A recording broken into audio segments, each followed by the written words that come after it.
Tuwang-tuwa kami dahil nanalo si Hapon sa karera ng kabayo. At mabibili na rin ng asawa ko. Matagal niya ng gusto para sa akin. Hello, minasang konnichiwa. Tara, samahan niyo kami today's mini vlog. Magandang umaga po sa inyong lahat. Ito po pala yung ganap namin kahapon, araw ng linggo. Alas 8 pa lang ng umaga, ay nagising na po kami. Uncle yung Hapon naman po ay pumasok na sa trabaho. Pero nga rin po pala akong pasok ngayon sa bahay ko o sa part-time job. Dahil may oras pa naman, kaya magsasaing muna ako ng kanin. Gawa po kasi ako mamaya ng onigiri na babaunin namin ng anak ko. Ba nagsasaing nga pala ako. Naghugas muna ako ng mga pinggan dito sa lababo. Naghuhugas nga pala ako kanina, si Kenshin naman ay nag-aalmusal na. Mga bandang alas 10 naman, nakapag-asikaso na rin ako at gagawa na ako dito ng onigiri. Ito yung kakainin ng anak ko mamaya para hindi siya gutumin. Kita nga rin pala ni Kenshin itong pinapatubo kong buto ng broccoli. Hindi ko po ito itatanim mga auntie, bali gagawin ko po itong salad. 10:30 naman ng umaga, lakad na kami ni Kenshin papunta dito sa pinagtatrabahuan ko. Napakalapit lang po nito dun sa bahay namin mga auntie. Lalakad lang kami ng nasa 3 to 4 minutes. Forward na po tayo, mag-aalas 3 na po ito nung nag-out na ako. Dahil araw ng linggo ngayon, grabe mga auntie, sobrang busy ng opisina namin.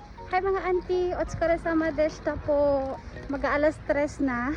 Bali, kaka-out ko lang sa work. Si Kenshin nga pala mga auntie kanina po, sinundo siya ng asawa ko. Ito pagkatapos ng ilang minutong paglalakad, nakauwi na ako ng bahay namin. Kenshin naman napakahimbing ng tulog. Kanina maaga po nakauwi si uncle yung Hapon galing trabaho. Kaya sabi ko sa kanya, sundiin niya si Kenshin. Hapon naman po, bising-bising manood ng karera ng kabayo. Dito naman sa pader, bigay ako dito ng sabitan. Dahil dito ko isasabit itong binigay sa aking bulaklak ni uncle yung Hapon. Patuin ko po kasi itong mga auntie dahil meron po ako ditong gagawin. Ito na nga si uncle yung Hapon, tuwang-tuwa dahil nanalo daw siya ng karera ng kabayo. Mantong si auntie, syempre tuwang-tuwa din. Hindi ko kasi akalain na mananalo siya. Akala ko nung una nagbibiro lang siya. Meron siyang pinakita sa akin. Yun nga po mga auntie, totoo nga po nanalo si uncle yung Hapon.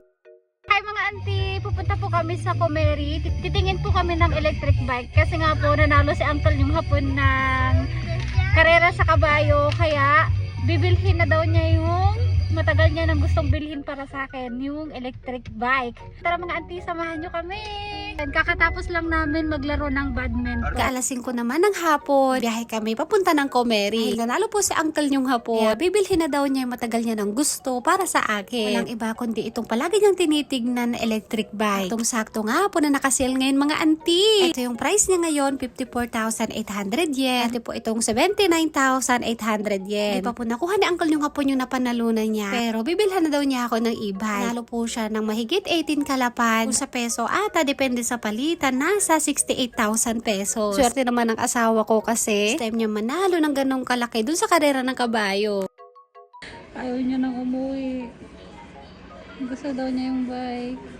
Habang inaayos po yung bibilhin naming e-bike, siya naman nag-e-enjoy ng mga auntie. Itong anak ko kanina nagwawala kasi gusto din daw niya ng bike. Sabi ko naman sa kanya, bibilhan ko siya sa day off na uncle yung Hapon. Bale, napunta na nga pala kami dito sa counter para magbayad. Higit 5 lapad nga po yung binayaran namin. Sobrang saya ko po mga auntie kasi finally meron na po tayong e-bike. Alam niyo po mga auntie, lagi kong sinasabi sa asawa ko na gusto ko talaga ng lisensya. Meron na akong mga naipon kaya gusto ko nang mag-drive ng kotse. Sabi naman ng asawa ko, iba daw ang bike, iba din ang kotse. Habang wala pa akong lisensya, ito muna daw electric bike ang pagtsatsagaan ko. Napakaswerte ko talaga sa asawa ko kasi mas inuna pa niya akong bilhan kesa sa sarili niya. Tuwa talaga ako kasi hindi ko na mababawasan yung ipon ko. Bala ko kasi mga auntie dati na magbigay sa kanya pambili din ng e-bike para bang maghahati sana kami. Pero dahil binilhan na tayo, kaya si Kenshin na lang ang bibilhan ko. Hindi ko alam kung kailan, siguro sa day off na lang po ni uncle yung Hapon. Sa mga followers ko po na matagal na, kung alam nyo na matagal nang gusto ng asawa ko to na bilhin para sa akin. 2023 pa lang ata nung sinasabi ko yun sa inyo. Napakabait talaga ni Lord kasi may mga tamang panahon talaga para sa lahat. Hindi minamadali yung isang bagay, may tamang oras o panahon para dyan. Balang araw, makukuha mo din yung mga gusto mo o yung mga pinapangarap mo in God's perfect time. Ito na nga po mga auntie, pagka-uwi po namin ng bahay, hindi po nagasikaso na ako at nagluto na pagkain namin. Samantalang sa uncle yung Hapon naman po, may tara kaming tongkatsu kahapon, kaya ginawang katsu doon ni uncle yung Hapon. Gad-gad nga rin pala ako dito ng labanos, saka ako nilagyan ng toyo. Minasang, itadakimasu. Dapat sana magluluto po ako ngayon ng chop suey. So nga lang sabi po ng uncle yung Hapon, may tira pa naman kaming ulam kahapon, kaya heto muna daw yung uulamin namin. Lagi po mga auntie, nakakatuwa tong asawa ko kasi hindi po yan pihikan sa pagkain. Ano yung mga niluluto ko, kinakain naman niya. Pagkatapos niyang kumain, tumitingin na naman nga siya ng dyaryo. Si Hapon nga po pala, hindi po yan palaging tumataya ng karera ng kabayo. Papataya lang siya kasi yung tatay niya, yun po yung mahilig. Nung nandito po yung binan kong lalaki, halos linggo-linggo tumataya po yun mga auntie. O ayun, parang nagka-interest po si uncle yung hapon. Kaya sinubukan din niya. So eto, pasado 10:00 naman po ng gabi. Tapos namin maligo ng anak ko, ay naglinis ako dito sa sala. Ilipat ko na din muna yung pwesto ng e-bike. Ganda po yung mood ngayon ni auntie nyo kasi meron siyang bagong e-bike. Hindi na ako mahihirapan sa paghatid at pagsundo sa anak ko. Lalong-lalo na po next year dahil mag-grade 1 na siya. Napakalaking tulong talaga nito sa akin. Lalo na ngayon na napakabigat na ni Kenshin mga auntie. Minsan nahihirapan na ako mag-bike o magpedal kapag angkas ko siya. Tapos problema din yung daan dito sa amin. Yung kalsada pa ba o kaya naman pataas. Kakapunta na din ako dun sa bukid namin kahit anong oras. Tapos nga pala ng siyam-siyam, ay tapos na ako maglinis dun sa sala. At paano nagmukha na pong bahay tong bahay namin. Kanina sobrang gulo. Ang daming mga kalat. Kapag meron talaga tayong bata sa bahay, hindi talaga nawawala ang kalat. Tapos mo lang maglinis, tapos maya-maya lang ay madumi na naman. Wala tayong magagawa mga auntie kasi yun talaga yung trabaho natin bilang isang nanay. Ang maglinis ng kalat ng anak natin.